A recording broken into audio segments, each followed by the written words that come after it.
দরদাম করে রোজ পটল ঝিঙে কিংবা পেট কানকো দেখে মাছখেনা বাড়ির বউটাকে চললো ঢ্যাং ঢ্যাং করে বাজার করতে বলা বন্ধ করুন। খাওয়াটা যদি ছেলে মেয়ে নির্বিশেষে সকলের অত্যাবশ্যকীয় বিষয় হয়, তাহলে বাজারটাও সকলের করা কর্তব্য।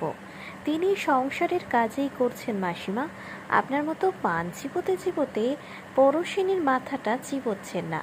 ছেলে মেয়েকে রান্নাঘরে ঢুকতে দিলে নোংরা করবে বা সব ইঁটোকাটা এক করে ছাড়বে, এই অজুহাতে তাদের বেসিক স্কিল শেখা থেকে বঞ্চিত করবেন না, বরং রান্নার পর ওভেন স্র্যাব অথবা সিঙ্কটা পরিষ্কার করে দেওয়াটাও শিখিয়ে দিন। আর আমিষ নিরামিষ মেনটেন করে রান্না অভ্যেস করাটা খারাপ কিছু নয়। আদপে কুসংস্কার মনে হলেও এই অভ্যাস পরোক্ষে পরিচ্ছন্ন এবং সুচারুভাবে কাজ সামলাতে শেখায়, প্রত্যেকের রুচি অনুযায়ী খাবার সার্ভ করতে শেখায়। যতদিন আমার কাছে আছে থাক না, সেই তো। শ্বশুরবাড়িতে গিয়ে বাকি জীবন খুন্তি নাড়তে হবে, সময় এলে সব শিখে যাবে, এইভাবে প্রশ্রয় দেবেন না। রান্না করাটা কোনো ফাঁসি কাটে ঝোলানো ব্যাপার নয়, বরং রান্না করে বাকিদের খাওয়ানো একটা আলাদা পরিতৃপ্তি আছে।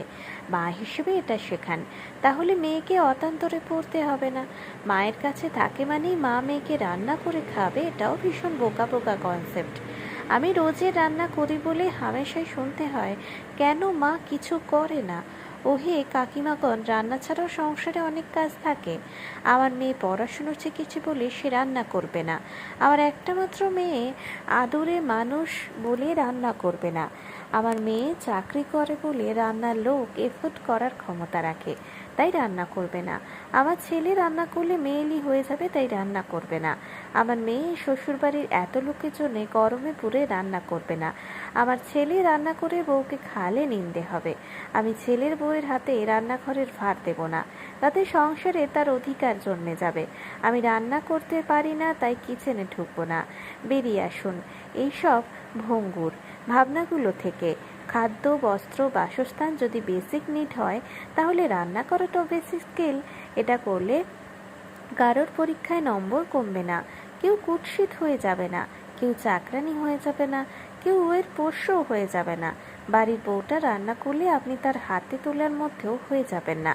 ছেলে মেয়ে নির্বিশেষে সকলের উচিত অন্তত স্বাভাবিক কাজকর্মগুলোই পারদর্শী হওয়া। খেতে পারাটা যদি আবশ্যিক হয়, তাহলে রান্না করতে না পারাটা চরম লজ্জার ব্যাপার।